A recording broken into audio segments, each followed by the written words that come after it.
Okay, this was a little bit easier. This is where my defense actually won against Ben. We were fighting against Ben. We zoom out back into my village. All right, so he starts up with something. He blows the walls. That's interesting. He blew the walls around the town hall first. But then we kind of have this pause in here where he's trying to figure out what he wants to do and what else happened.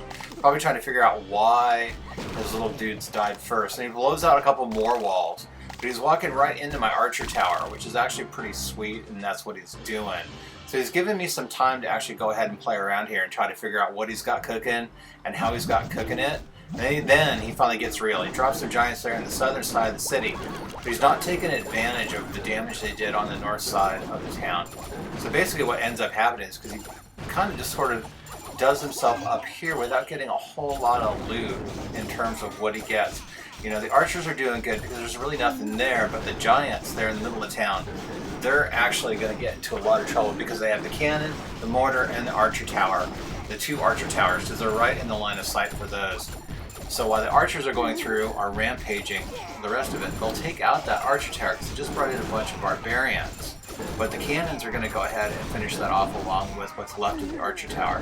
Archer tower isn't going to survive here for very much longer.